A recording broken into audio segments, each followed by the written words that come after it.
On the night of my 28th birthday, at exactly 9:16 p.m., I signed a hospital discharge form with one hand and deleted my mother's number with the other.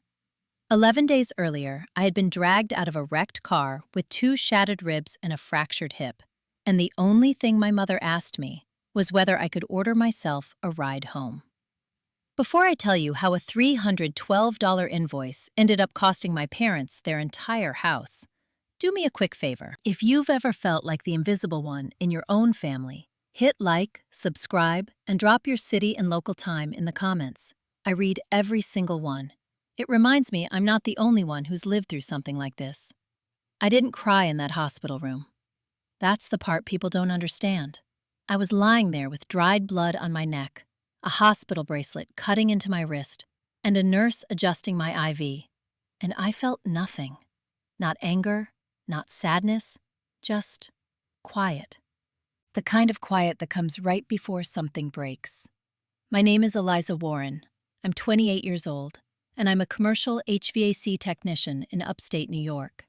I spend my days climbing ladders, fixing systems in half-finished buildings, and arguing with contractors who think airflow is optional. I make $74,000 a year. I live alone in a small duplex with a mutt named Diesel and a cat that barely tolerates me. And for 7 years, I financially carried a family that never once showed up when it mattered. The Warrens lived in a 5-bedroom colonial outside Albany. Blue shutters, stone walkway, a backyard my mother landscaped like it was going to be featured in a magazine. Every fall, she posted photos of it online, with captions about gratitude and family. People loved those photos. They didn't know who paid for them. My father, Leonard Warren, worked in logistics. Stable job. Nothing extraordinary. My mother, Diane Warren, said she was a lifestyle consultant, but really, she managed one thing. My younger sister, Alyssa Warren, age 24, violinist, gifted, obsessive, untouchable in my mother's eyes. Everything in our house bent around Alyssa's career, her rehearsals, her competitions, her performances. My mother introduced her as my daughter the musician. I was introduced as Eliza. She works with tools. At dinner, conversations orbited Alyssa like gravity. Her upcoming audition, her instructor's feedback, her next performance in Boston or Chicago or wherever my parents decided to invest next. I would mention a project, a large commercial retrofit, a system redesign that shaved thousands off a client's energy costs. My father would nod and say something like, "So you're still doing that repair job thing?" That was my role. Functional, replaceable, quiet. It started when I was 21. First job, first real paycheck. First time my parents realized I was useful. The furnace in their house failed that winter. Full replacement needed. $12,600. My mother called me crying, said they couldn't afford it, said Alyssa had an important audition coming up and they couldn't divert funds. I wired the money 2 days later. My mother hugged me and said, "We'll make sure this house is yours too someday." I believed her. When I was 23, my father had a stretch of reduced hours. Income dropped. Property taxes were due. $7,800. I paid them. He shook my hand in the driveway like I was a colleague, not his daughter. Said, "I'll remember this." When I was 25, my mother decided the kitchen needed to be updated. Alyssa was hosting a small recital for donors. It had to look perfect. The renovation cost $29,000. I covered every invoice. Cabinets, flooring, appliances, lighting. My mother stood in that kitchen afterward and said, "This is your home too, Eliza." It never was. Over the years, it added up. Emergency plumbing, $6,400. Travel for Alyssa's competitions, $5,200. Backyard redesign for a valuation increase, $8,900. And dozens of smaller transfers. Always urgent, always necessary, always framed as temporary. I never questioned it, not because I trusted them blindly, because I'm a technician. We document everything, every system, every measurement, every change. I kept records without even thinking about it. Bank transfers, receipts, texts. 7 years of data. 7 years of proof. The deed never changed, not once. When I was 17, I won a statewide technical scholarship. Full auditorium, my name called over a microphone. I walked across the stage alone. My parents were at one of Alyssa's performances in Syracuse. They didn't even ask how it went. That was the pattern. Always. When I turned 26, something shifted. My father updated their health insurance plan. I assumed I was still included. I had always been. 6 weeks later, I went to urgent care for a respiratory infection. They told me my insurance was inactive. I called my mother. She said, "You're an adult now, Eliza. It didn't make sense to keep you on. No warning, no discussion, just removed." I spent 3 days scrambling to get coverage, ended up with a plan that cost $410 a month. High deductible, minimal coverage. Brutal. I kept the email my father sent. 2 sentences. Family plan updated, effective January 1st. That was it. No explanation. Alyssa stayed covered until she aged out. And when she did, my mother helped her choose a plan, filled out the paperwork for her, handled everything. Alyssa told me that over coffee once, like it was normal, like it was nothing. That was 6 months before the accident. The crash happened on a Thursday morning in early March, 8:03 a.m., intersection outside Albany. I had the right-of-way. The other driver didn't stop. Impact on the driver's side, airbag deployment, glass everywhere. I remember the sound more than anything, and the silence right after. Paramedics pulled me out. Ambulance, hospital, diagnosis, 2 fractured ribs, fractured hip, severe bruising, limited mobility. I couldn't stand, couldn't walk, couldn't even turn without help. From the ER, I called my mother. She answered on the 3rd ring. Background noise, music, applause. "Eliza, we're at Alyssa's spring performance. Can this wait?" I told her I was in the hospital, told her I couldn't move. There was a pause. Then she said, "Can you just get a ride home or something?" I stared at the ceiling. I didn't argue. I didn't explain. I just hung up. That was the moment something inside me locked into place. Not anger. Not yet. Something colder. I stayed in that hospital for 11 days. No visits. Not one.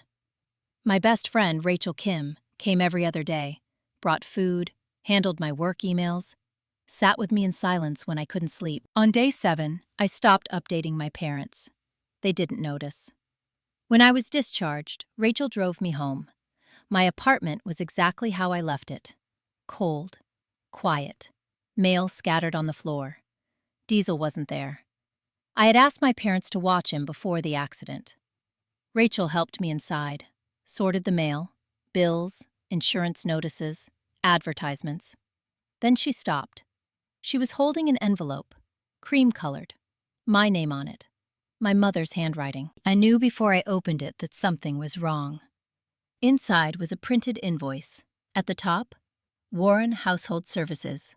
Below it, Emergency Pet Care for Diesel, March 6th to March 17th. Total due, $312. My mother billed me for taking care of my dog, while I was in the hospital with a fractured hip. I didn't react right away. I just placed the paper on the table, sat down, opened my laptop, and started going through 7 years of transactions, line by line, transfer by transfer. By midnight, I had a number, $84,673. That's how much I had put into a house that wasn't mine. And sitting next to that number was a $312 invoice. But it wasn't the invoice that changed everything. It was one line buried in my spreadsheet. Backyard redesign for valuation. Why did they need a valuation? We weren't selling the house. At least, no one told me we were. I stared at that line for a long time. Then I opened a new tab. And that's when I found something I wasn't supposed to find. Something that made that $312 bill look very, very small. 3 nights after I got home from the hospital, At 11:52 p.m., I sat at my kitchen table with a heating pad strapped to my hip and uncovered a $150,000 secret my parents never intended me to see. The number wasn't in my bank account. It was buried in public records. Before I tell you what I found, I want to ask you something. If you discovered your family had been hiding a financial decision that directly involved your money for over a year, would you confront them immediately? Or would you stay quiet and gather proof first? Drop your answer in the comments. I'm curious how many of you would have done what I did next. Because I didn't call them. I didn't text. I didn't react. I zoomed in.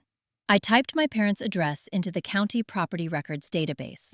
I wasn't even sure what I was looking for yet. Just a feeling. A technician's instinct. When something doesn't line up, you don't guess. You check the system. The first file was the original deed. Leonard Warren and Diane Warren. No changes, no amendments. My name, nowhere. That part didn't surprise me. The second file did. Recorded 14 months earlier. Home equity line of credit. Maximum amount? $150,000. My hands went still on the keyboard. I opened the document. Borrowers: Leonard Warren, Diane Warren. Lender: Regional Bank. Balance drawn: $112,000. I leaned back slowly in my chair. The heating pad slipped slightly, sending a sharp ache through my hip. I didn't move. I just stared at the number. $112,000. Against a house I had spent 7 years helping build. And no one told me. I went back to my spreadsheet, scrolled through the dates. The kitchen renovation, the landscaping, the tax payments. All of it lined up perfectly. My money increased the value. That value became equity. And that equity became a credit line. They didn't just take my money. They used it to borrow more. I sat there for a long time. The refrigerator hummed behind me. Diesel snored softly at my feet. The world was quiet. Too quiet. Then I did what I always do when something doesn't make sense. I followed the numbers. I pulled my bank records, matched transfer dates, compared them to the HELOC draw schedule listed in the filing. Large withdrawals: $9,000, $12,500, $8,700, clusters of them, all starting right after Alyssa graduated from her music program. Studio sessions, travel, performance fees, promotion. I didn't have direct proof yet, but I didn't need it. I knew exactly where that money went. I whispered it out loud. You used my money to fund her life. Diesel lifted his head slightly, looked at me, then rested it back down. Even he knew something had shifted. The next morning, I didn't call my parents. I called a lawyer. Her name was Danielle Mercer, Commercial Litigation, Albany. Rachel gave me the referral. Her cousin worked at the same firm. Danielle's office was clean, minimal, glass desk, 2 chairs, no nonsense. She looked like someone who didn't waste time on feelings, which was exactly what I needed. I walked her through everything: the transfers, the promises, the deed, the HELOC, the hospital, the invoice. She didn't interrupt once, just took notes. When I finished, she leaned back slightly, then asked one question. Do you have proof of the payments? I handed her the folder. Printed records, 7 years, organized, time-stamped. Her eyebrow lifted slightly. Then she asked, do you have proof they promised you ownership? I slid my phone across the desk. Screenshots, messages. We'll add your name. This is your home too when we refinance. Soon. Always soon. She read through them slowly. Then she looked at me. You didn't keep these for this reason, did you? No. I kept them because that's how my brain works. She nodded once. Good. Then she said something that changed everything. This isn't just family drama. This is unjust enrichment. I didn't know the term. She explained it simply. You gave them a financial benefit. They used it. They profited from it. And they had no legal right to keep it under the conditions they promised you. She tapped the folder. This is leverage, real leverage. I exhaled slowly. For the first time since the accident, I felt something close to control. She outlined the options: demand repayment, claim partial ownership, file a notice against the property, force a response. Then she said something else, something I didn't expect. If we move forward, there's a high probability your parents will have to sell the house. The words landed heavier than I thought they would. I didn't respond immediately. She watched me, carefully. You need to decide what you want, Eliza, not what feels fair emotionally. What outcome you're actually willing to pursue. I looked down at my hands, still bruised, still healing. Then I thought about the hospital. 11 days, no visits. I thought about the phone call an Uber. I thought about the invoice, $312. And something in me went completely still. I'm not asking for their love anymore, I said. I'm asking for what's mine. Danielle nodded. Then we proceed. That afternoon, I got added to a family group chat. The name was something ridiculous: Music Dream Team.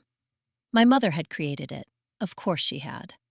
The first message was long, excited, emotional. Alyssa's debut showcase, April 22nd, Community Arts Hall. Major opportunity. Industry exposure. Then the ask. We're asking family to contribute and support in any way possible. Then she tagged me. Eliza, we're counting on you for catering. Estimated cost, $3,200. You always come through for us. I read it twice. Then a third time. My phone buzzed almost immediately. Private messages. Aunt Carol. Don't stress your mom right now. Cousin Nate. Just help out. It's a big deal for Alyssa. Easier if you just say yes. Easier. That word again. Easier meant stay quiet. Easier meant keep paying. Easier meant don't disrupt the story they've built. I didn't reply. I screenshotted everything. Every message. Every tag. Every expectation. Saved it into a folder. Next to the bank records. Next to the texts. Next to the invoice. Documentation. Always documentation. An hour later, my mother called. I let it ring twice before answering. Eliza, did you see the message? I did. Great, so you can handle the catering? No. Silence. Sharp. Immediate. Excuse me? I won't be contributing. Her tone changed instantly. Cold. Tight. After everything we've done for you? I leaned against the counter. My hip pulsed. What exactly have you done for me? Another pause. Then she pivoted. Classic. This is about your attitude lately. Ever since the accident, you've been distant. I almost laughed. I spent 11 days in a hospital bed. You didn't visit once. We were busy, Eliza. Alyssa had... I hung up. Not angrily, just done. 5 minutes later, my phone buzzed again. A text from my father. What's going on? I stared at it, then typed one sentence. You'll find out soon. I didn't send anything else. That night, I sat at my kitchen table again. Same spot, same laptop, same spreadsheet. But this time, I wasn't looking for answers. I was preparing a case. Danielle emailed me at 9:14 p.m. Draft demand letter attached. I opened it. 2 pages. Clean, precise. $84,673 in documented contributions. Promises of ownership. Failure to deliver. Unjust enrichment. 30-day deadline. I read it once, then again. Then I scrolled to the bottom. My name. Eliza Warren. Claimant. I sat there for a long time. Then I replied with one sentence. Send it. The letter went out the next morning. Certified mail. No warning, no discussion, no emotion. Just facts. That afternoon, my phone rang. My father. I answered. Eliza, what is this letter? His voice was strained, confused, panicked. Read it carefully. This is insane. You're suing us? I'm asking for repayment. We're your parents. You took $84,673 from me. It wasn't what? A gift? Silence. Heavy. Then he said something that told me everything I needed to know. If this affects the line of credit, I cut him off. I know about the HELOC. Dead silence. Complete, total. On the other end of the line, my mother stopped talking. I could hear it. The shift. The moment they realized I knew. And that was the moment everything changed. Because up until then, they thought this was about $312. It wasn't. It never was. And they were about to find out exactly how expensive that mistake was going to be. 9 days after my lawyer sent the demand letter, at 2:37 p.m. on a Tuesday, my mother told our entire extended family that I had fabricated everything. She said I gave them $6,000 total. She said I was unstable after the accident. She said I was trying to steal their home. And for about 48 hours, everyone believed her. Before I tell you what happened next, I want to ask you something. If your entire family suddenly turned against you based on a lie, would you defend yourself immediately? Or would you let them talk and wait for the truth to hit harder later? Be honest. Drop your answer in the comments. Because I didn't defend myself. Not at first. I watched, and I documented. The first call came from my Aunt Carol. Her voice was soft, disappointed. Eliza, your mother told me what's going on. I can't believe you'd do something like this. Something like what? Try to take their house, after everything they've done for you. I leaned against the counter, same spot I'd been standing in for days, recovering, healing, listening. How much did she tell you I gave them? A pause, then carefully. She said around $6,000 over the years, as gifts. I closed my eyes. 6,000, not 84,000. 6. I didn't argue. Not yet. Okay, I said. We hung up. The next message came from my cousin Nate. Text. This is really low, Eliza. You're tearing the family apart over money. I typed one sentence. How much money do you think it is? He didn't reply. That told me everything. Within hours, the narrative had spread. Group chats, phone calls, side conversations. My mother worked fast. She always had. Control the story, control the outcome. And she was good at it. Because she didn't lie completely. She just removed the parts that mattered. No one heard about the $84,673. No one heard about the HELOC. No one heard about the hospital. They heard. Eliza is suing her parents, and that was enough. Rachel came over that night with takeout and a look on her face I'd never seen before. Half concern, half anger. Your mom is everywhere right now. I know. She sat across from me, opened her phone, scrolled. People are posting about it. Not directly, but you can tell. Passive comments. Family should stick together. Gratitude matters. I nodded. Of course they were. No one posts the full story. They post the version that makes them look better. Rachel leaned forward. Why aren't you saying anything? I picked up my glass of water, took a slow sip. Because they haven't seen the evidence yet. She stared at me, then slowly smiled. Oh, that kind of quiet. Exactly. The next morning, Danielle called. They haven't responded to the letter. Not surprised. She paused. But there's something else. I sat down carefully, hips still stiff. What? If they continue ignoring this, we escalate. How? We file a lease pendens. I'd heard the term before, didn't fully understand it. She explained. It's a public notice attached to the property title. It tells anyone looking that there's a legal dispute over ownership or financial interest. What does that do? It freezes movement. They can't sell, they can't refinance. And if they have a line of credit tied to the property, she didn't finish the sentence. She didn't need to. It gets frozen. Exactly.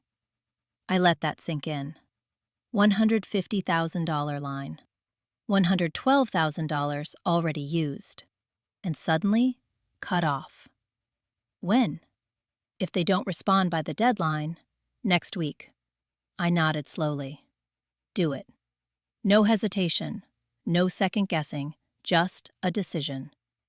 That afternoon, my mother called again. I almost didn't answer, but I did, because I wanted to hear it. "Eliza, what are you doing?" Her voice was sharp, controlled, the version she used when she was trying to sound reasonable in front of other people. "You've embarrassed us. The entire family is talking." "Good." A beat. "Excuse me?" "They should know." "Know what?" "That you're ungrateful? That I gave you $84,673 over 7 years." Silence. Longer this time. Then she laughed. Actually laughed. "That's not even remotely true." I didn't raise my voice, didn't argue. I just said, "I have the records." Another pause. Then colder. "You think a few transfers make you entitled to our home? I think your promises do." That hit. I could feel it through the phone. She changed tactics instantly. "You've always been jealous of your sister." There it was, the fallback, always the same. I didn't take the bait. "This isn't about Alyssa." "Everything is about Alyssa, Eliza. That's your problem." "No." I leaned slightly against the counter. Pain flared. I ignored it. "This is about you taking money from one daughter to fund the other and pretending it never happened." Her breathing changed. Faster, sharper. "You have no idea what you're talking about. I know about the HELOC." Silence. Total, complete. No background noise. No breathing. Nothing. And in that silence, I heard it. Fear. "You shouldn't have access to that information," she said quietly. "It's public record." Another pause. Then her voice dropped. Low.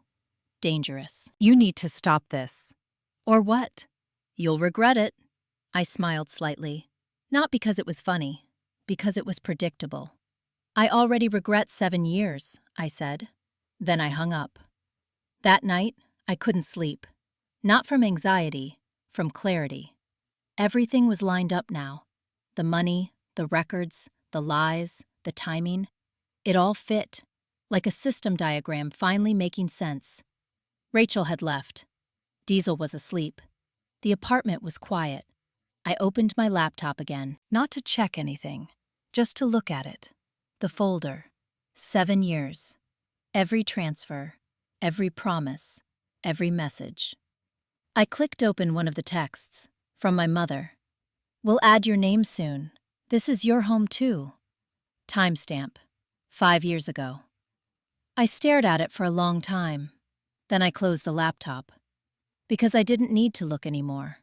I already knew what came next. 3 days later, Danielle filed the lease pendants. Official. Recorded. Public. Permanent until resolved. I didn't tell my parents. I didn't warn them. I let the system do what it does. And exactly 6 days after that, the bank found it. I didn't hear it from my lawyer. I heard it from someone else. Someone who wasn't supposed to call me. Someone who had been quiet this entire time. My Uncle Robert. My father's older brother. He called at 7:18 p.m. "Eliza, what did you do?" His voice wasn't angry. It was stunned. "What do you mean?" "Your parents' line of credit just got frozen." I didn't respond. The bank flagged something on the title, some kind of legal claim. They're panicking. I leaned back slowly in my chair. The first real shift. Finally. He continued. "Your mother is saying you went too far." "Of course she is." A pause, then lower.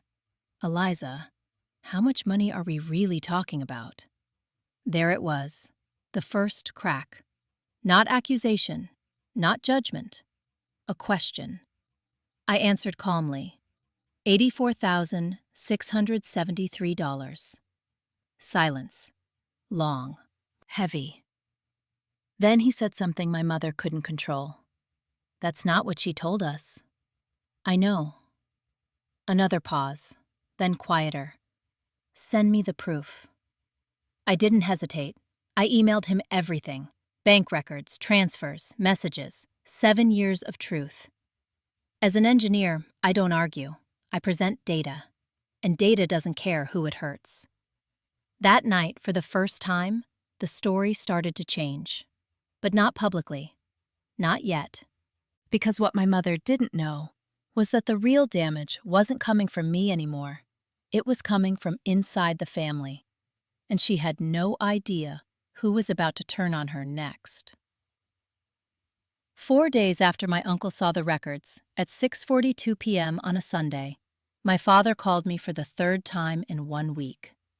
I let it ring, watched his name light up my screen, then disappear, then light up again. That alone told me everything had changed. Before I tell you what he said, let me ask you something. When someone ignores you for years and only shows up when they're in trouble, do you pick up? Or do you let them sit in the silence they created? Be honest. I want to know what you would do. Because I didn't answer the first 2 calls, but I answered the third. Hello? His voice came through thin, not the steady, controlled tone I grew up with. Eliza. A pause, long enough to feel intentional. We need to talk. We've had 7 years to do that. Another pause, then something new. I saw the documents. I didn't say anything. I let him continue. Your uncle sent them to me. Of course he did. And? Another breath. He sounded tired. You didn't tell us you kept track of everything. I leaned back slowly in my chair. My hip throbbed. I ignored it. You didn't ask. Silence.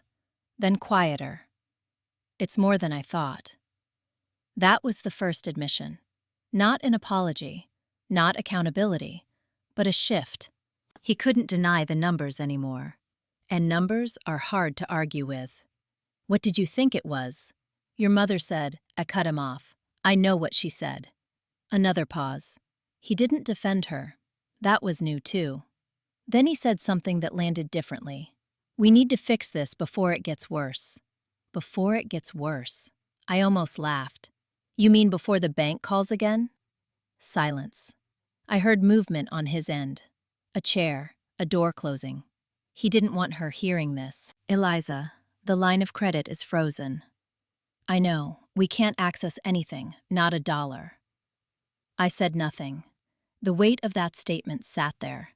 Heavy, real, the first consequence. And it had nothing to do with emotions. It was financial, immediate, unavoidable. Your mother didn't think you'd go this far, he added. I know, that was the problem. He exhaled slowly, then, finally, what do you want? There it was. Not, what do you need? Not, how can we fix this? What do you want? A negotiation. I answered clearly. The $84,673 I transferred over 7 years, plus legal fees. Silence. Longer than before. Then a quiet. We don't have that kind of money. I leaned forward slightly. Then you shouldn't have spent it. Another silence. Different this time. He didn't argue. Because he couldn't. Where do you expect us to get it? I didn't hesitate. Sell the house. The line went completely still. No breathing.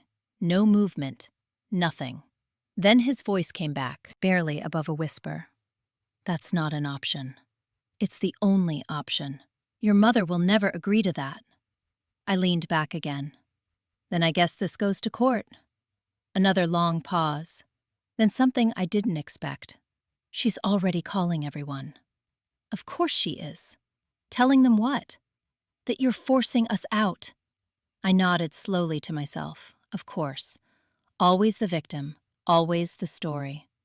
She's asking people for money, he added. That made me sit up. What? Small loans. Help to cover things until this settles. I felt something shift again. A new layer. So she's still pretending this isn't real. She thinks she can manage it. That was my mother. Always managing perception. Even when reality was collapsing underneath her. I asked one question. How much has she asked for? He hesitated. Then, about $18,000 so far. I closed my eyes. Not out of anger, out of clarity. She wasn't stopping.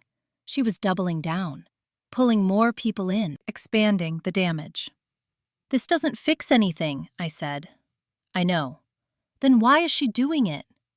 Another pause, then quietly, because she still thinks you'll back down.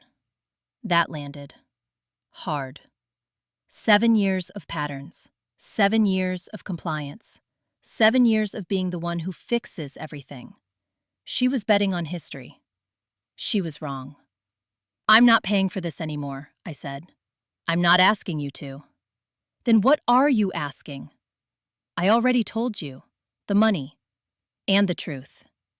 Silence. Then he said something that surprised me. Your uncle believes you. I didn't respond. Your aunt? She's starting to ask questions too. Of course she was, because now there were numbers, and numbers don't disappear. Your mother can't explain them away anymore, he added. I leaned forward slightly. Good. Another pause. Then he said it. Eliza, I didn't know it was that much. I let that sit. Then I asked, You signed the HELOC. You saw the value of the house.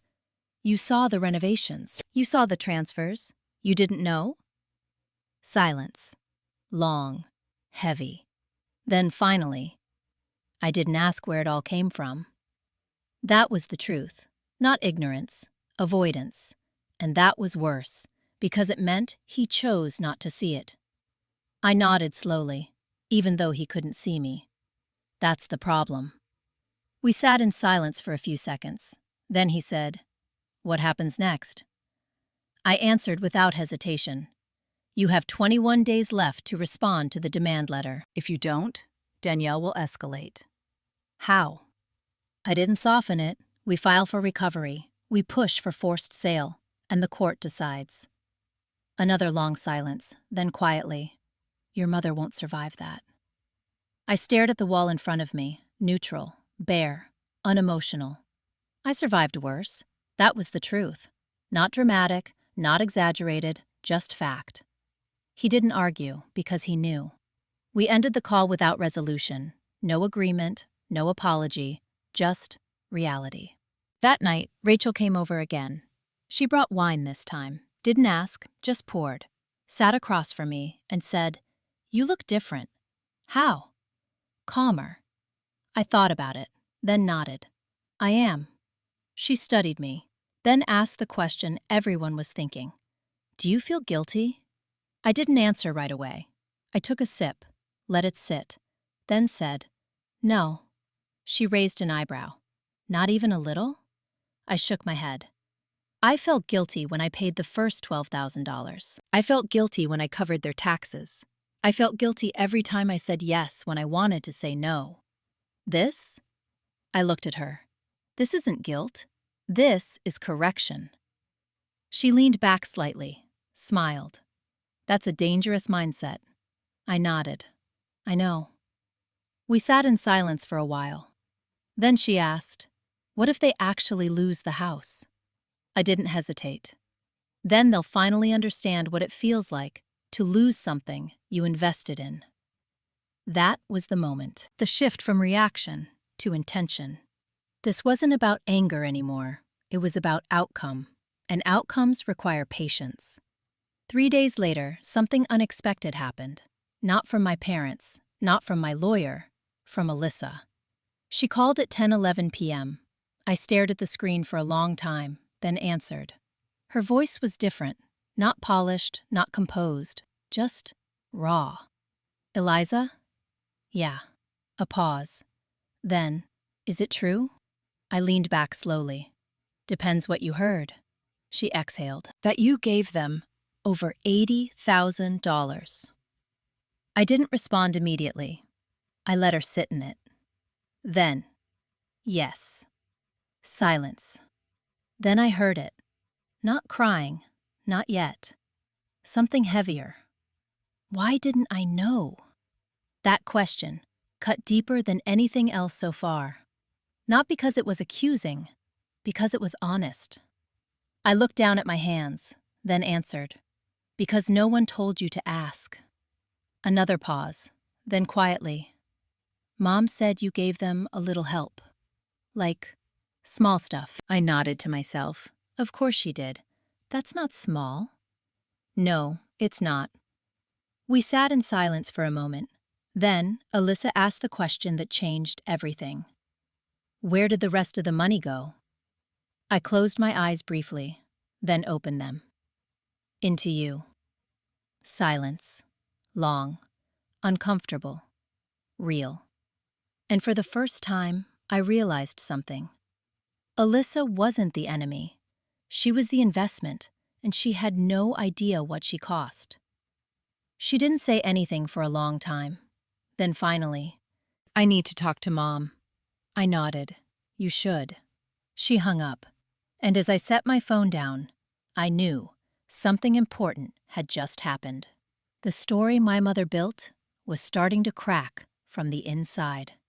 And once that happens, there's no putting it back together.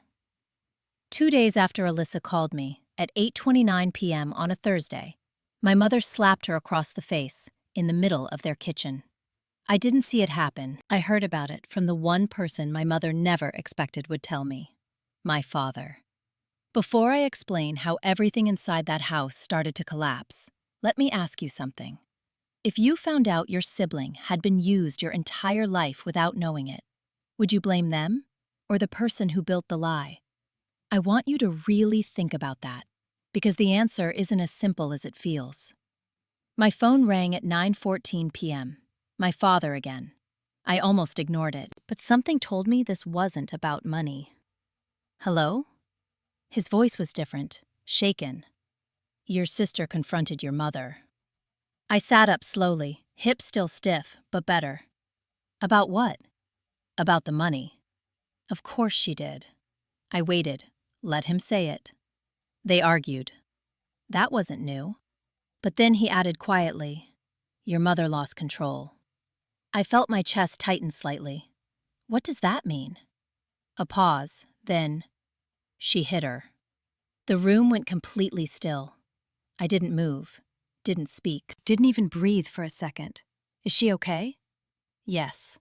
Another pause. She left the house. That mattered more than anything else he said. She left, not stayed, not excused it, left. Where is she? I don't know. I closed my eyes briefly, processing, recalculating. Everything was shifting now, not just financially, emotionally, structurally. The system was breaking. Then he said something else. Your mother is not handling this well. I almost laughed. That's one way to put it. She thinks you turned Alyssa against her. I leaned back. Of course she does. No accountability, no reflection, just blame. I didn't turn anyone. I just told the truth. He didn't argue, because now he had seen it. Not numbers, not documents, behavior. Real, undeniable. Then he said something I didn't expect. I should have stopped this years ago. I let that sit, because that sentence was 7 years too late. You didn't. I know. Silence. Then I asked the question that mattered. What is she doing now? Another pause. Calling people. Still? Yes.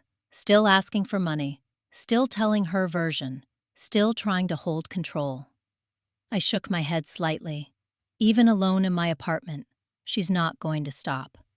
No, she isn't. And that was the truth. Because people like my mother don't stop when they're wrong. They stop when they run out of options. And she wasn't there yet. The next morning, I got a text from Alyssa. I'm okay. Short, simple, no details, I replied. Where are you? A few minutes later. With a friend. Another pause. Then, can we talk? I didn't answer immediately. I stood in my kitchen, looked at the same spot where I opened that invoice. $312. The smallest number, the biggest mistake. Then I typed, come over. She arrived an hour later, no makeup, hair tied back, wearing a hoodie and jeans. No performance persona, no polish, just her. For the first time in years, she looked like my sister, not my mother's project. She stepped inside slowly, looked around, like she had never really seen my place before, which she hadn't. We sat at the kitchen table, same chairs, different conversation. She didn't start right away, just sat there, hands wrapped around a mug of coffee. Then finally, she told me everything. She asked my mom directly, "How much did Eliza give you?" My mother said, "Not much, a few thousand." Alyssa pushed. "Then why is there a lawyer? Why is the bank involved? Why is Uncle Robert asking questions?" That's when it escalated. Voices raised, accusations, deflection.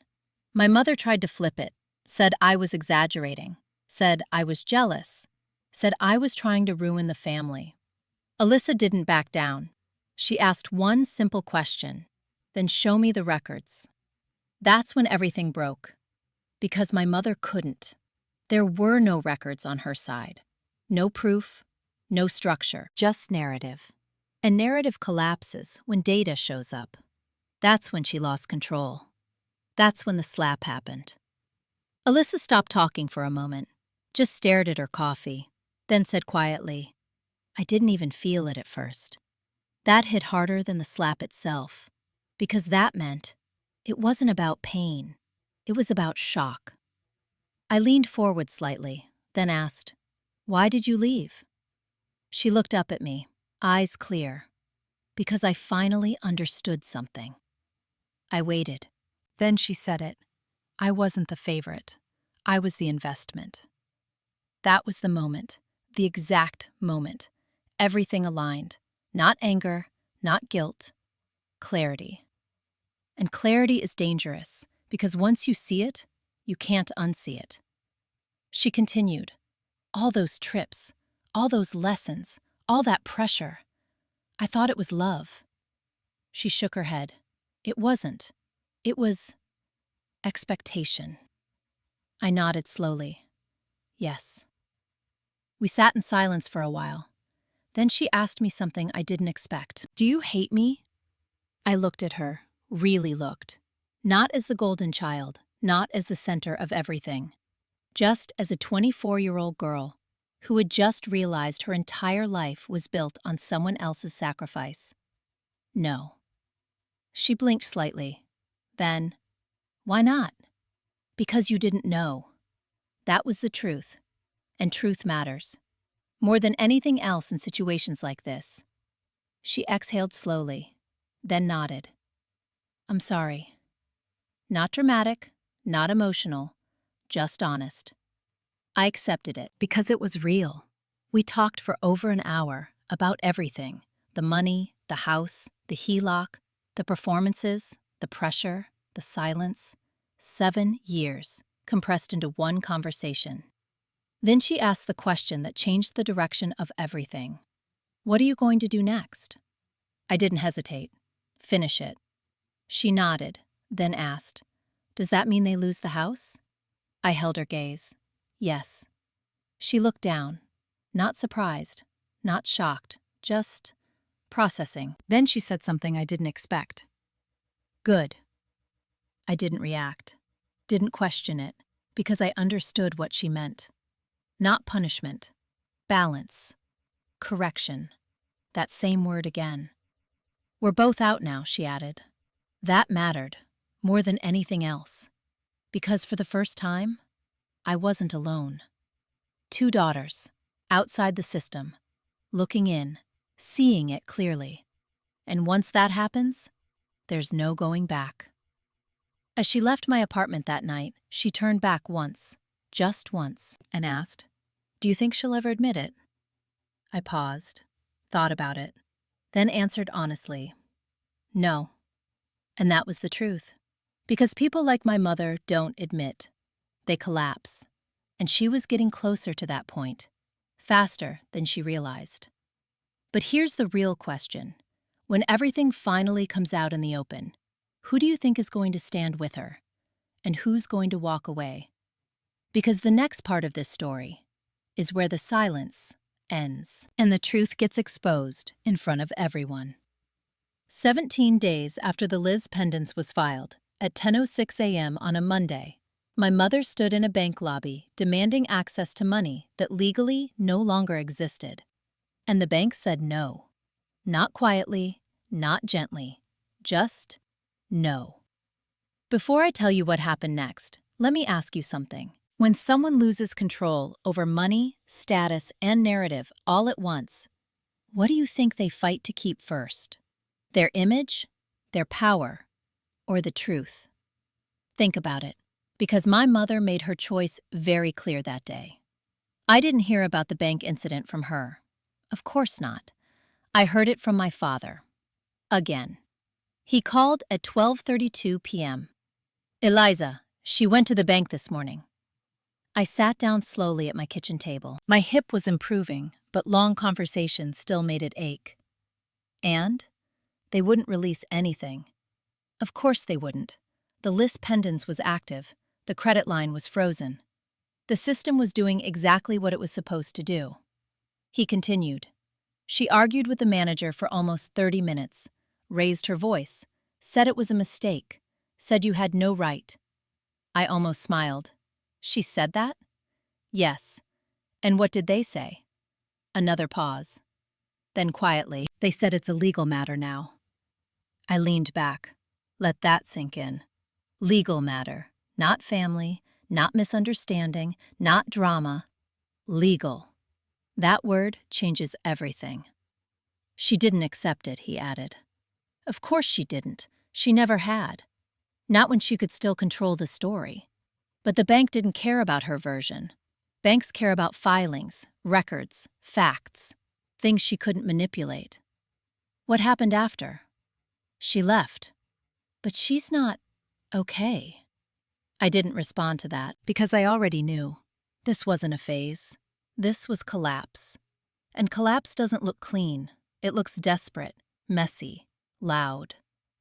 That afternoon, my phone lit up again. A group chat notification. The same one. Music Dream Team. I hadn't opened it in days. I clicked. My mother had posted a long message. Emotional. Carefully written. Family, we are going through a difficult time due to a misunderstanding that has escalated unnecessarily. Eliza has taken legal action based on confusion about past financial help she offered us as gifts. Gifts. There it was again. She continued. We never asked for anything beyond what she willingly gave, and now she is attempting to take the home we've built for over 25 years. I read it slowly, then kept going. We are asking for temporary support during this time until the situation is resolved. There it was. Again. Money. Always money. Then the line that made me stop. If anyone has questions, please reach out to me directly so I can clarify the truth. I exhaled slowly. Clarify the truth. That was her move. Control the narrative. Limit exposure. Keep everything private. Because truth doesn't survive in private conversations. Truth needs light. And she was trying to keep it in the dark. My phone buzzed again. Private messages. Aunt Carol. I'm confused. Can you explain what's going on? Cousin Nate. This is getting out of hand. Then one message that mattered more than the rest. Uncle Robert. Call me. I did. Immediately. He picked up on the first ring. I read her message. Yeah. His tone was different now. No hesitation, no doubt. I talked to the bank. That made me pause. You did what? I have a contact there. Of course he did. He'd worked in finance for 30 years. He knew people. What did they say? Another pause. Then clearly. They confirmed the lien, and the HELOC, and the freeze. I nodded slowly, even though he couldn't see me. So she can't hide it anymore. No, and that's the problem. Because now, it wasn't just me. It wasn't just documents, it was external confirmation. Independent, unbiased, real. She's still telling people it's a misunderstanding, he added. I almost laughed. Of course she is. But it's not working anymore. That mattered, more than anything else. Because once people start questioning, the narrative breaks. Who knows? Aunt Carol, Patricia, a few others. And they're asking questions. Good. Then he said something that shifted everything again. I think you need to show them. I went still. Show them what? Everything. The records, the messages, all of it. Publicly. I leaned forward slightly. That changes things. Yes, it does. And that's exactly why you should do it. I didn't respond immediately. Because he was right. But that move was irreversible. Once it goes public, there's no coming back. No quiet resolution. No private settlement.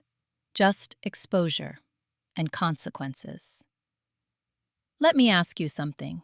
If you were in my position right now, would you keep this contained? Or would you expose everything to the entire family? Because that decision changes the entire outcome of this story. I told him I'd think about it. We hung up. That night, Rachel came over again. She didn't bring wine this time. Just sat down across from me. Watched me. What's going on? I told her everything. The bank, the message, Uncle Robert, the suggestion. She listened, didn't interrupt, then asked one question. Do you want to end this, or do you want to win it? I stared at her, because those are not the same thing. Ending it means settlement, quiet, controlled. Winning it means exposure, truth, impact, and damage. A lot of damage. I leaned back slowly. My hip ached slightly. Healing, but not fully. Just like everything else. I don't want to drag this out. That's ending it. She nodded, then asked, and what do you want them to understand? That question cut straight through everything. I didn't answer right away, because I needed to be honest. Not strategic, not careful. Honest. I want them to understand what they did. Then you don't keep it quiet. That was it. Simple, clear, unavoidable. Because silence protects the wrong person. Always. I sat there for a long time, then nodded. Okay. Rachel leaned forward slightly. You sure? No, but I'm doing it anyway. That's usually when it matters most. The next morning I opened my laptop, created a new folder, Final. Inside it, everything. Bank records, transfers, screenshots, timeline, HELOC documents, demand letter, all of it. Organized, clear, impossible to twist. I drafted one message, short, direct, no emotion, just facts. Then I stared at it for a long time, because once I hit send, there was no going back. And right before I did, my phone rang. Unknown number.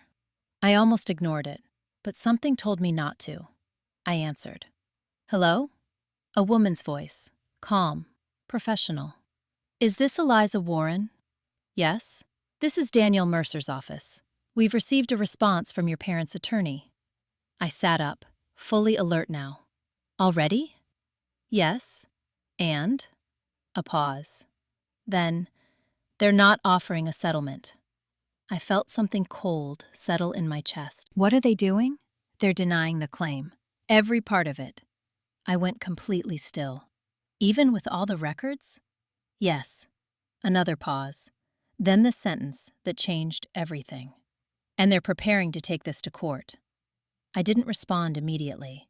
Because now, this wasn't just about exposure. This was escalation. Full, legal, public, and irreversible. I closed my laptop slowly, the message unsent, the evidence still private. For now. Because if this was going to court, the truth wasn't just going to be seen, it was going to be proven. Under oath, in front of everyone.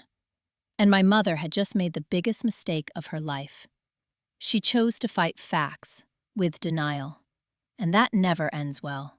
Not in families, and definitely not in court. 3 days after their lawyer denied everything, at exactly 6:58 a.m. on a gray Wednesday morning, I stopped answering every call, every message, every attempt to pull me back into their version of reality. I didn't block them. I didn't respond. I disappeared. Not emotionally, strategically. Before I tell you why silence became the most dangerous move I made, let me ask you something. When someone lies louder, the closer they get to being exposed, do you argue back, or do you step back and let them bury themselves? Think about that, because this is where everything shifted. I woke up early that morning. No alarm, just stillness. My hip didn't ache the way it used to. My ribs felt normal again. My body was healing. And for the first time since the accident, my mind was quiet. No urgency, no reaction, just clarity. Court. That was the path now. Not negotiation, not family discussion, not emotional resolution. Legal, structured, unavoidable. And in that world, silence is power. I made coffee, sat at my kitchen table, opened my laptop, and started preparing. Not emotionally, technically. Danielle had sent over a full case outline, timeline, evidence index, potential claims, unjust enrichment, constructive trust, negligent misrepresentation for the insurance. Everything mapped out, clean, precise, like a system diagram. I added to it, expanded it, organized every transfer by category: repairs, taxes, renovations, personal expenses tied to Alyssa's career. Every dollar accounted for. $84,673. Not a number anymore, a structure, a case. And cases win when they're built correctly.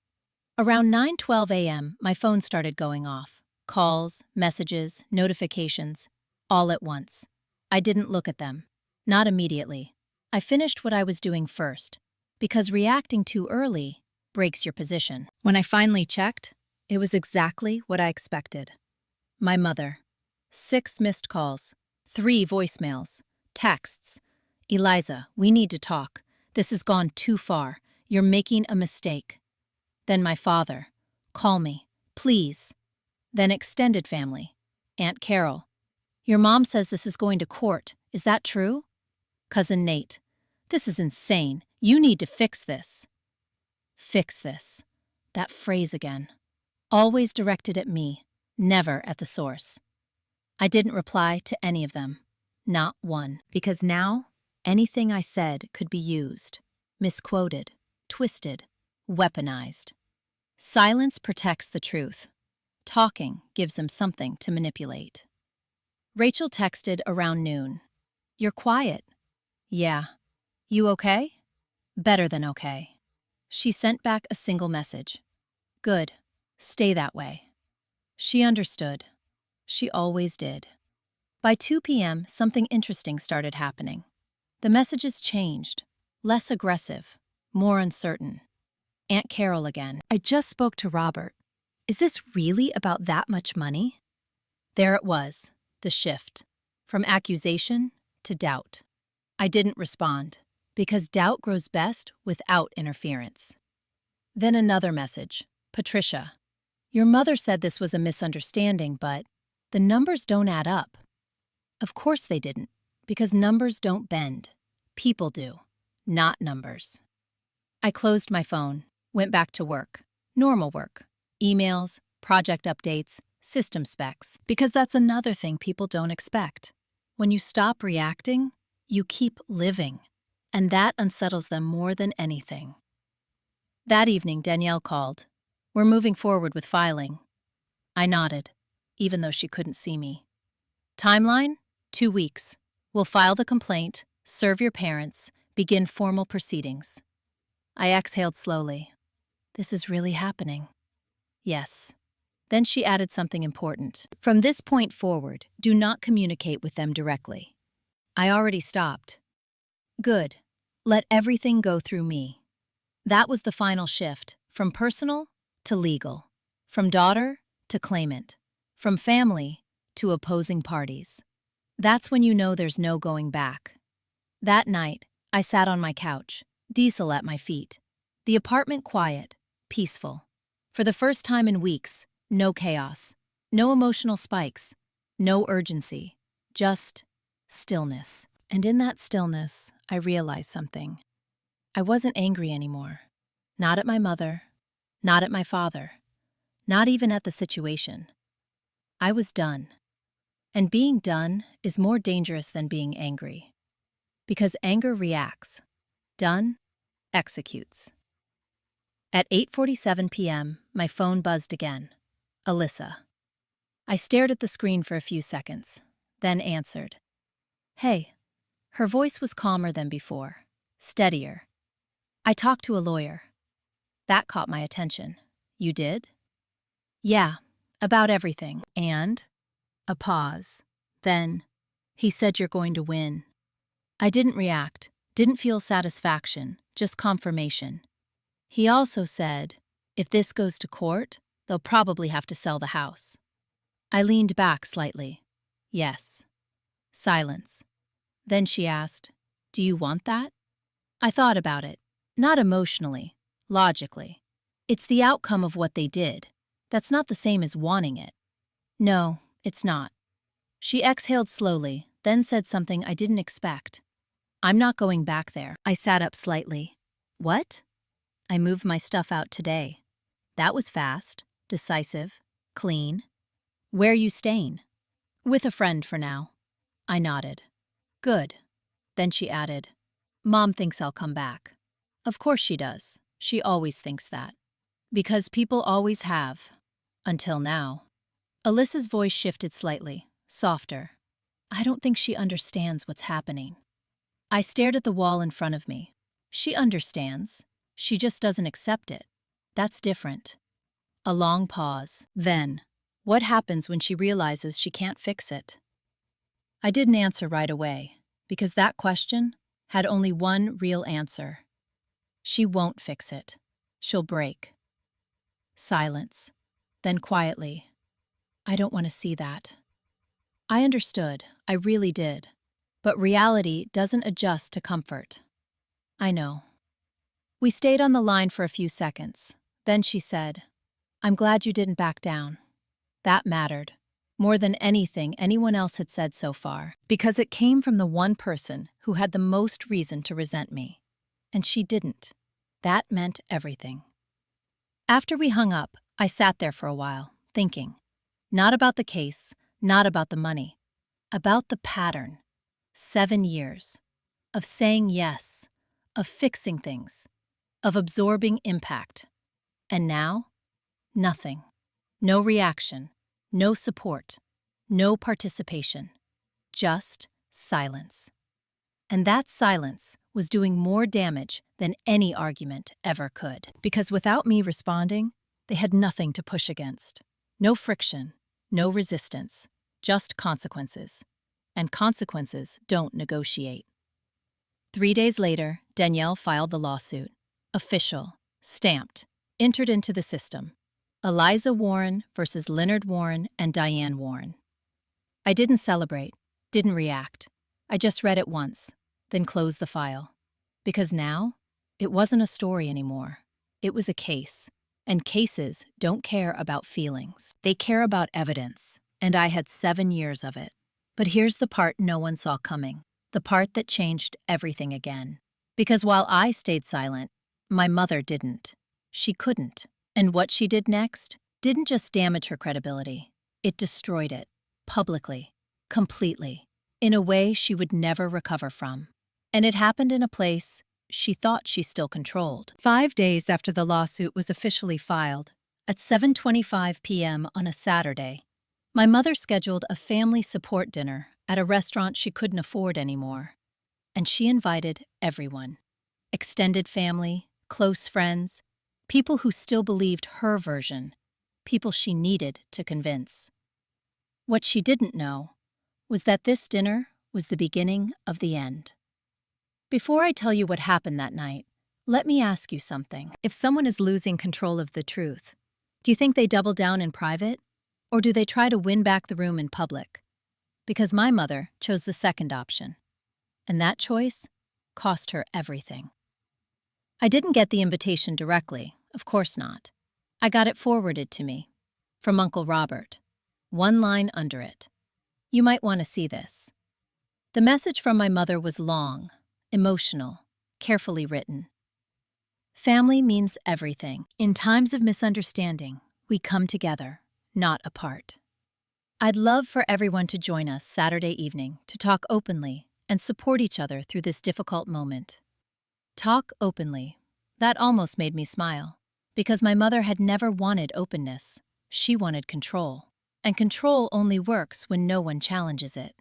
But now, people were starting to ask questions, and she needed to pull them back in. The location was a mid-range Italian restaurant, private room reserved, 20 people confirmed. I stared at the message for a long time. Then I called Danielle. They're gathering. I explained everything, the dinner, the guest list, the timing. She listened quietly, then said something interesting. That's not a legal problem. It's an opportunity. I leaned back slightly. Explain. If they're discussing the situation publicly and misrepresenting facts, that strengthens your position, especially if there are witnesses. That made sense. Everything is evidence now.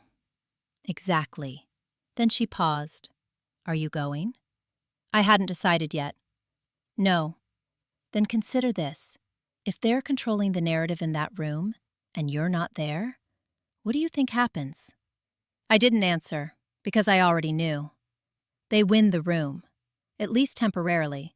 And perception, even temporary, matters. You don't need to argue, she added. You just need to correct. That was the key. Not confrontation. Correction. Clean. Controlled. Undeniable.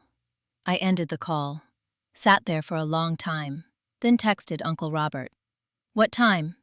7 p.m. I'll be there. His reply came immediately. Good. You won't be the only one on your side. That mattered. More than I expected. The night of the dinner, I dressed simply. Dark jeans, neutral top, flat shoes. Still not fully comfortable in anything else. No makeup, no performance. Just me. I arrived 10 minutes early. The restaurant was already busy. Warm lighting, low noise. Normal. Which made what was about to happen feel even sharper. The private room was in the back. Glass door, half closed. I could see them inside. My mother, at the center of the table, of course. My father beside her, tense, quiet. Aunt Carol, Patricia, cousins, friends. About 15 people already seated, talking, listening, watching her. She was mid-sentence when I stepped in, and she didn't see me at first. Her voice was calm, measured, practiced. We've always supported both our daughters equally. This situation is a misunderstanding that's gotten out of control due to stress after Eliza's accident. I stopped just inside the door.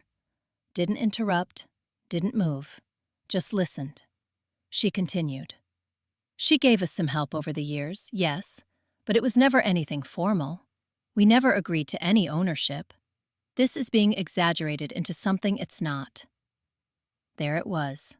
Still, after everything, still the same story. Then she added, we're just trying to protect our home. Protect. That word, always framed as defense, never accountability. Aunt Carol nodded. Of course she did, because she hadn't seen the full picture yet. But then, Uncle Robert spoke. Quietly, but clearly. That's not what the records show. The room shifted, subtle, but real. My mother's posture changed slightly. What records? His voice stayed calm. The bank records, the transfers, the messages. I saw them. Silence. Tension. Immediate. My mother's eyes moved quickly, assessing, calculating, adjusting.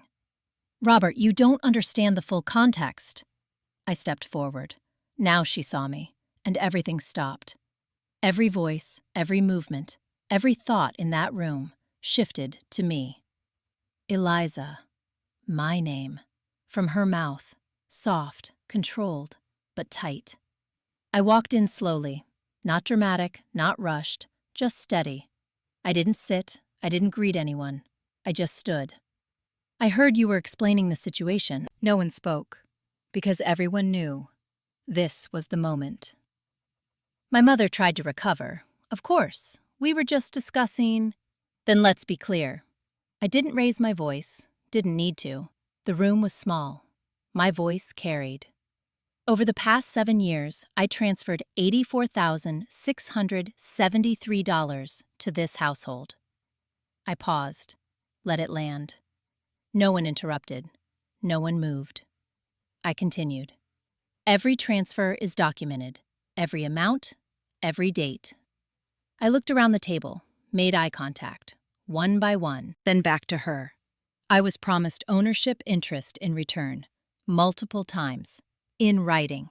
That never happened. My mother opened her mouth, then closed it, then tried again. That's not. I didn't let her finish. There is also a $150,000 line of credit taken against the house.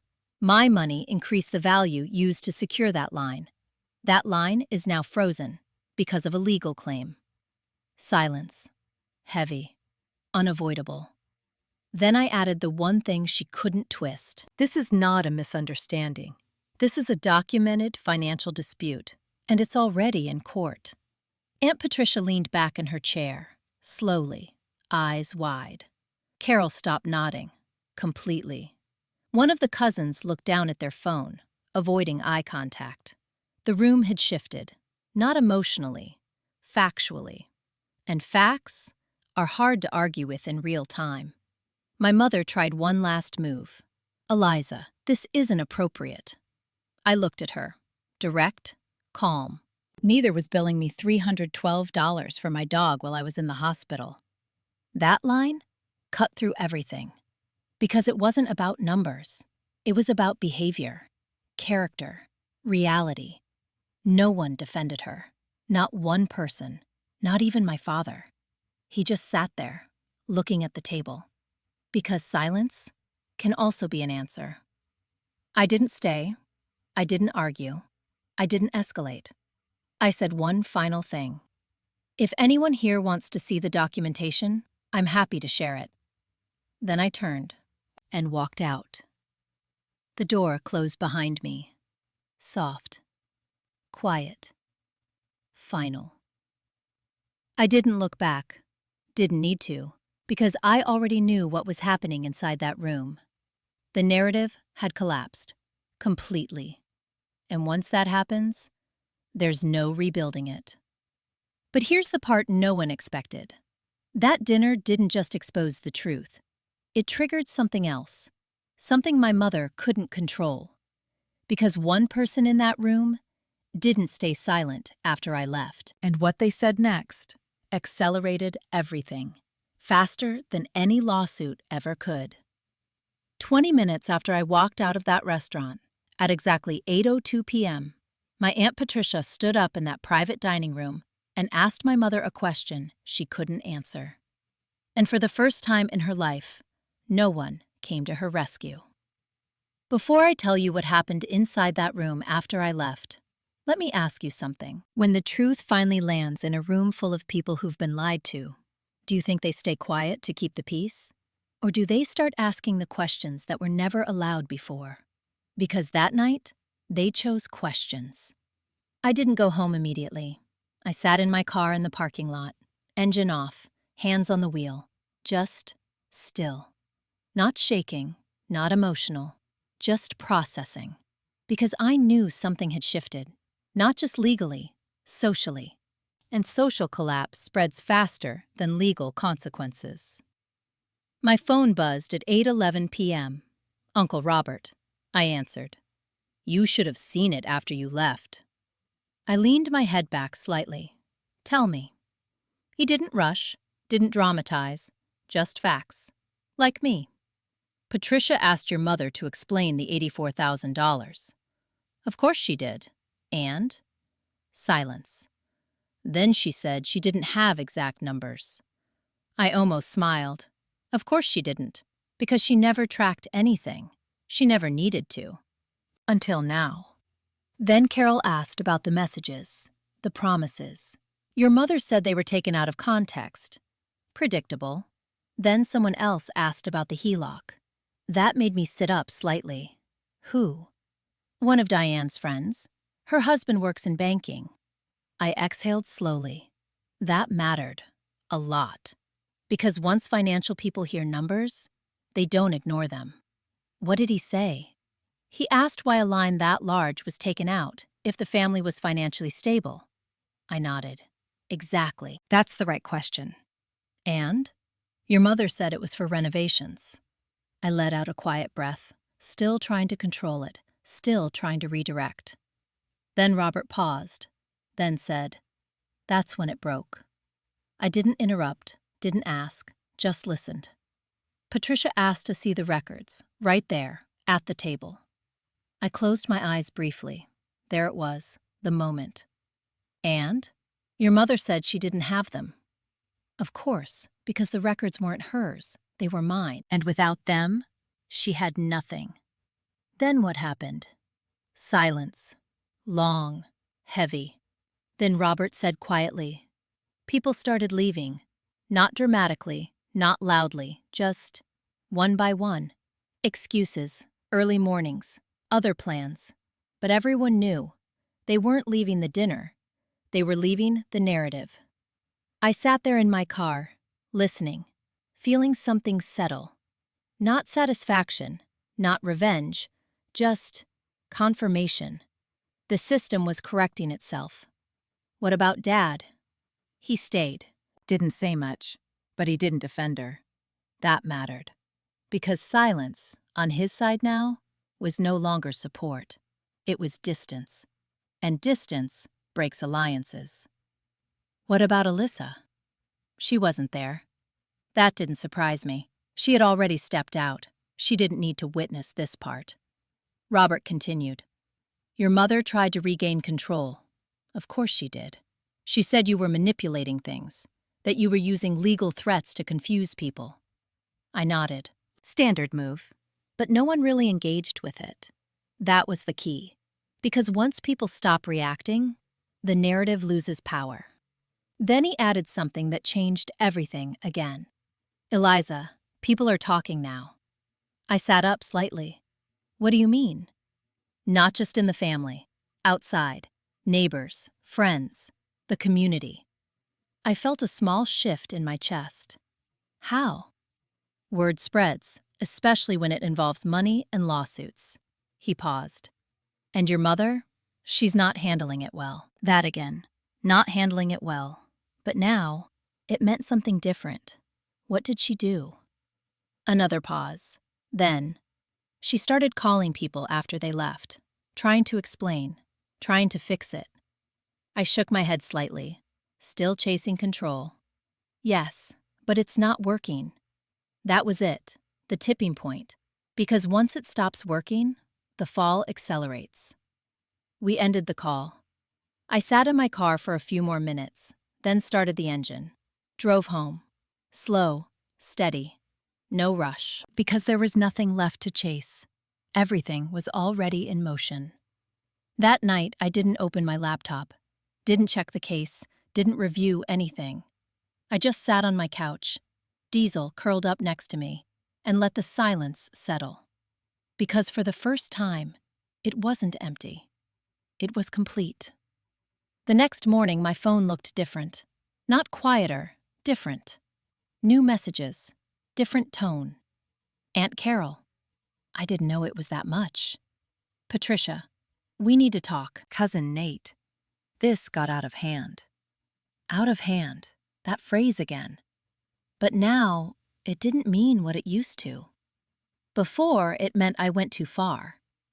Now, it meant they were starting to see. And seeing changes everything. I didn't respond immediately. I let it sit. Because people need time to process truth. You can't rush it. Around noon, Danielle called. I picked up. We're getting movement. That caught my attention. What kind of movement? Their attorney reached out. I sat up. Finally. And? They want to discuss settlement. Of course they did. Because denial only works until reality shows up. And reality had just walked into a restaurant and sat down at their table. What are they offering? Not numbers yet, just willingness. I leaned back, That was enough. Because willingness means pressure is working. She continued. The dinner helped. I smiled slightly. Yeah, it did. Public exposure changes leverage. Yes, it does. And now they're feeling it. I nodded, even though she couldn't see me. Good. We'll schedule a meeting. She paused, then added, but be prepared. They may still try to minimize. Of course they will. That's the last defense. Minimize, delay, deflect. But it doesn't hold long, not with evidence like this. After we hung up, I sat there for a moment, thinking. Not about the money, not about the house, about the shift. 7 years of silence, one night of truth, and everything changed. That's how fragile control really is. It looks strong until it isn't. Then it collapses fast. But here's the part no one expected. Because while my parents were finally starting to feel the pressure, they still didn't understand one thing. This wasn't just about what I knew. It was about what could be proven. And in the next meeting, they were about to see exactly how much proof I actually had. All of it, laid out, line by line, in a way they couldn't deny and couldn't escape. 11 days after that dinner, at 9:03 a.m. on a rainy Monday, I walked into a conference room with a folder containing 7 years of proof and watched my mother realize, in real time, that she was about to lose everything. Not metaphorically, not emotionally, legally. Before I tell you what happened in that room, I want to ask you something. When someone has been lying for years and suddenly has to face undeniable evidence, do you think they admit it, or do they fight harder and risk losing even more? Because what my mother did next made everything worse. The meeting was scheduled at Danielle's office. Neutral ground, glass walls, long table, 6 chairs. No audience, no performance, just facts. I arrived 10 minutes early, sat down, opened my folder. Everything was there, printed, organized, chronological. Not for effect, for clarity. Danielle walked in at 8:55, calm, focused. You ready? Yes, she nodded once. Good. Then, at exactly 9:03, they walked in. My father first, shoulders tense, eyes avoiding mine. My mother behind him, perfect posture, controlled expression, still performing, even now. Their attorney followed, mid-50s, tired, already aware of how this would go. We didn't greet each other. No one said hello. Because this wasn't family anymore. This was position versus position. Danielle started. Thank you for coming. We're here to discuss resolution before this proceeds further. Their attorney nodded. Of course. Then he looked at me, then back at Danielle. We believe there's been a misunderstanding. Danielle didn't let him finish. There isn't. She slid the first document across the table. Bank transfers. Year 1, $12,600. Year 2, $7,800. And it began.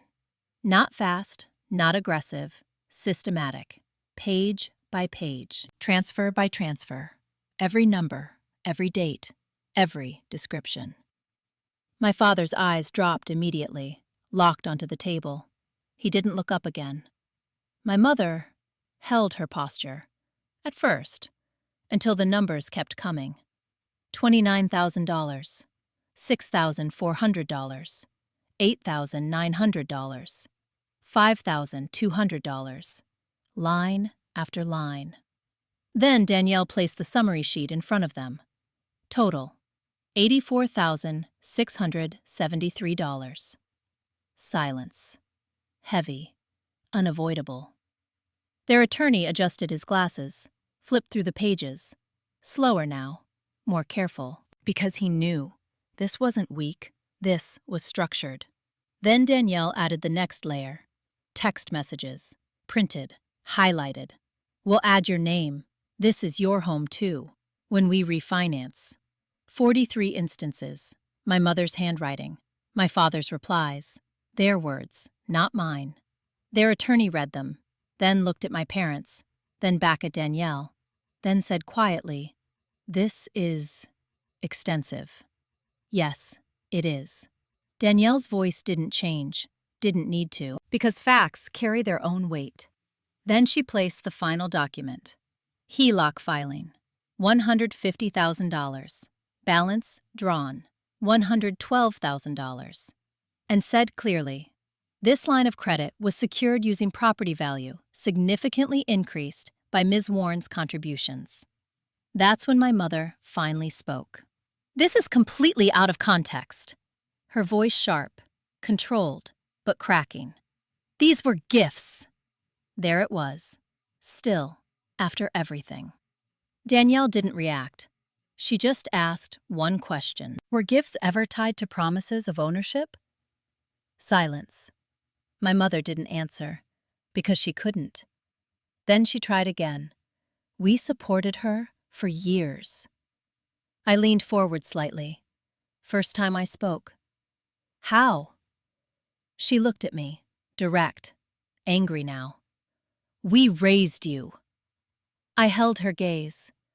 "So you think raising your child entitles you to take $84,000 from them as an adult?" Silence. My father shifted slightly. Still didn't look up. My mother's expression tightened. "You're twisting everything." "No."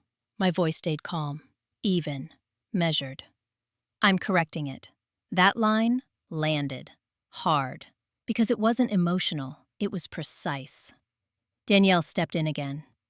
"We are seeking full reimbursement plus legal fees, or we proceed."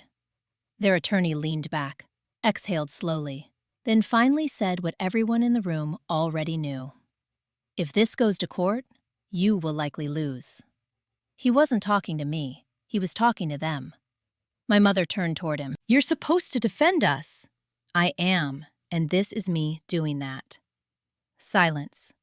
Then he added, "The documentation is overwhelming. There's no viable argument against the transfers or the promises." My father finally spoke, barely. "What happens if we lose?" Danielle answered, "Full repayment, legal fees, potential forced sale of the property." There it was, out loud. No avoiding it now. My mother shook her head. "No." Just that. No. Like saying it would change reality. It didn't. It never does. Danielle continued, "We are offering settlement to avoid that outcome. Your options are limited." That's when it happened. The shift. The visible one. My mother's posture broke. Just slightly, but enough. Her voice changed. Not controlled anymore. Defensive. Then desperate. "We don't have that kind of money." I didn't respond. Danielle did. "Then you will need to liquidate assets."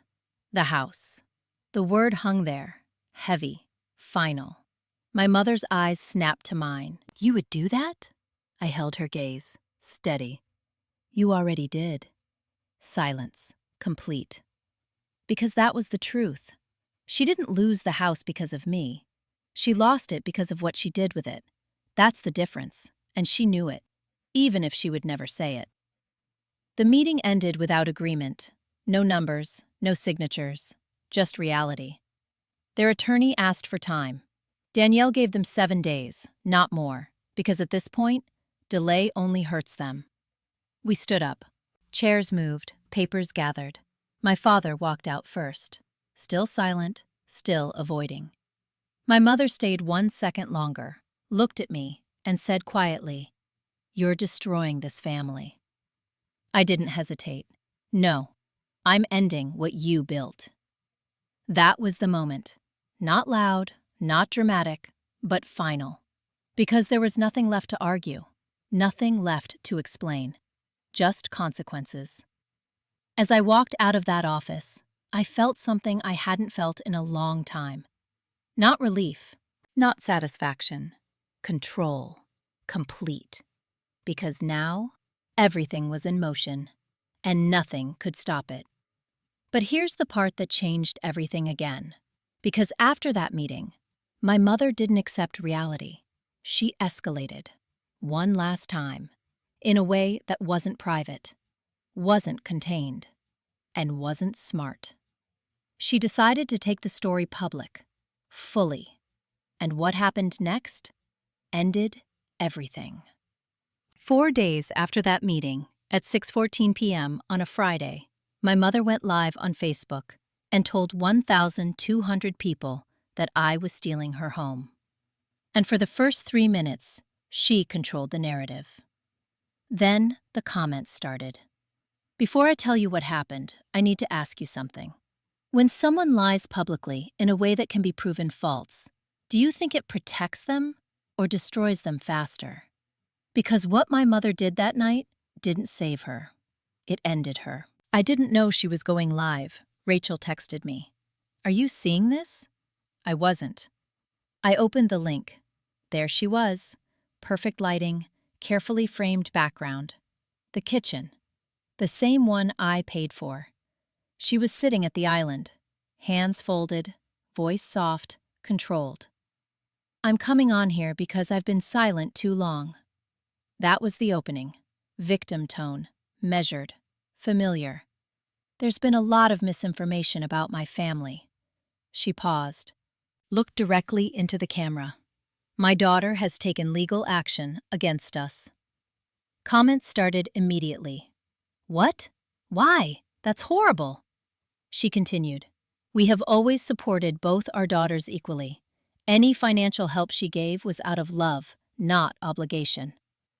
There it was. Gifts. Again. Then she leaned in slightly. And now, she's trying to take the home we've built for over 25 years. The comments picked up. That's disgusting. Family shouldn't do that. Praying for you. For the first 3 minutes, it worked. Because people react to emotion first, not facts. But then, someone typed one question. How much money are we talking about? And everything shifted. My mother hesitated, just slightly, then said, a few thousand over the years. There it was, the lie. Public, documented, permanent. And that's when it started. The comments changed. Slowly at first, then faster. Someone wrote, I heard it was over 80,000. Another, is there a HELOC involved? Another, why is there a lien on the property? I leaned forward slightly, watching, not reacting, because this wasn't my fight anymore. This was exposure, organic, uncontrolled. My mother's expression tightened, just a little. She tried to redirect. There's a lot of confusion about numbers, but it was too late, because then Uncle Robert commented, publicly. I've seen the records. It's not a few thousand. Silence. Not in the video. In her face. For a split second, she froze. Then tried to recover. Robert, this isn't the place. But he didn't stop. $84,673. Documented. The comment sat there, pinned, visible, unavoidable. And then everything collapsed. The comments exploded. 84,000? That's not a gift. Why would you say a few thousand? This isn't adding up. More people joined. Friends, neighbors, people who knew her, people who trusted her. And now, we're watching her contradict herself in real time. My mother's voice changed, faster, sharper. He doesn't understand the full situation. Then another comment from someone I didn't expect. Alyssa. It's true.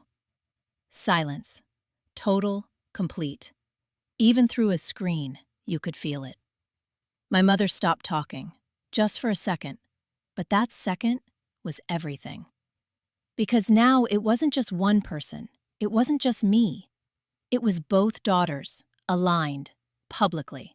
And that destroys any narrative instantly. Alyssa commented again. I didn't know where the money came from. Now I do. The room behind my mother felt smaller, even through the camera, because there was nowhere left to go, no angle left to control, no version left to sell. The truth was already there, in the comments, in the numbers, in the witnesses. My mother tried one last time, her voice shaking now. This is being twisted.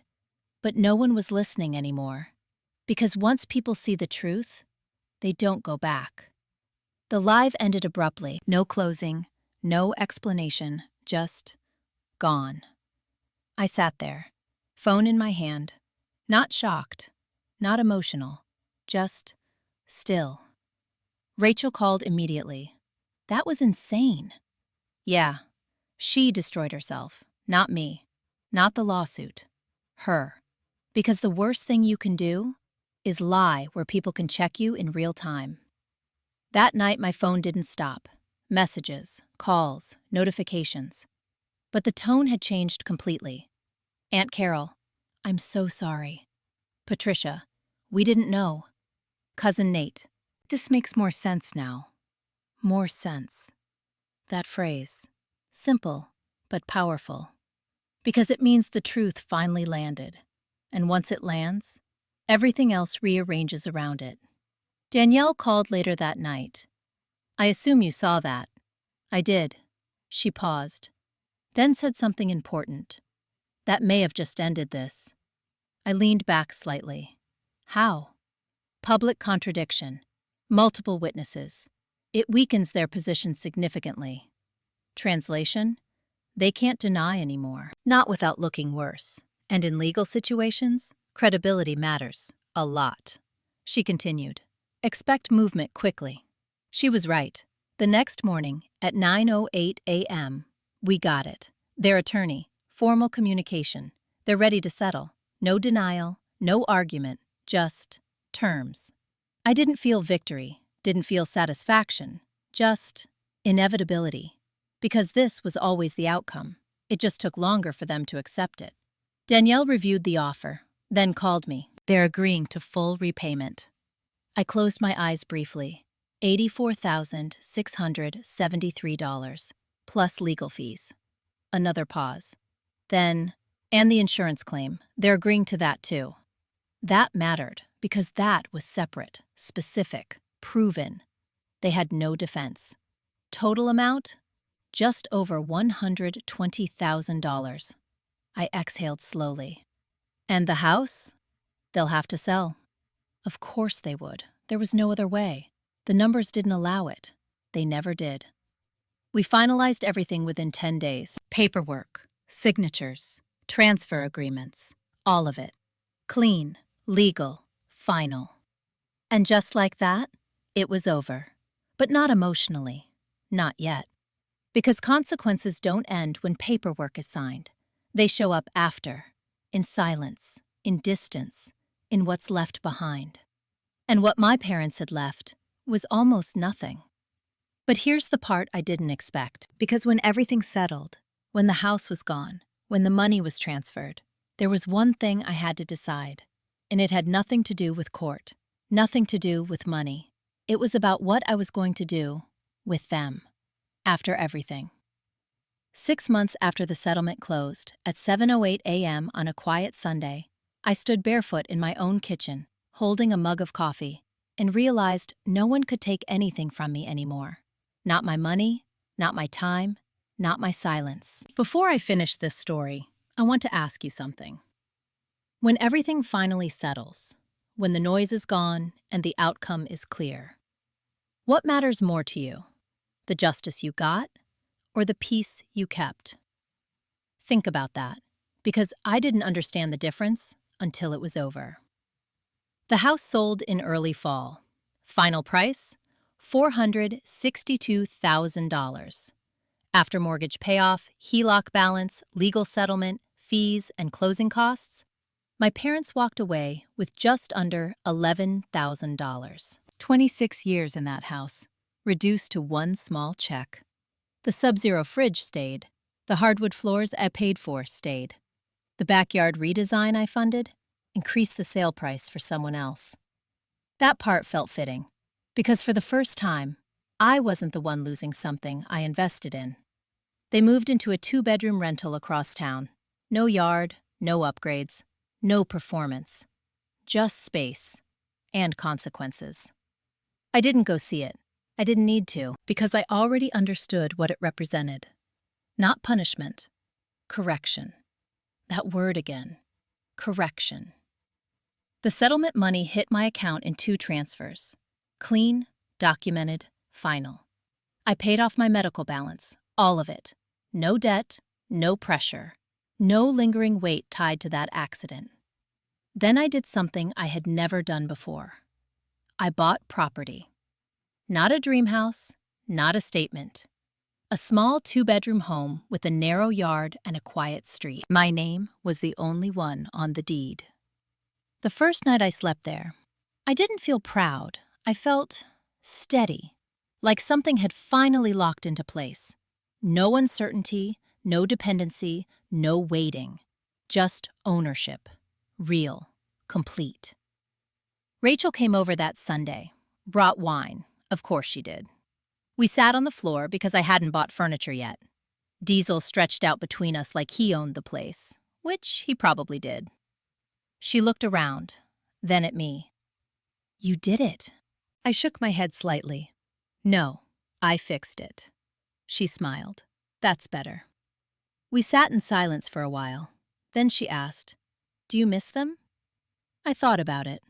Not quickly, not defensively, honestly. I miss who I thought they were. She nodded. "That's fair. Because that's the truth. You don't miss people who hurt you. You miss the version of them you believed in. And that version never really existed."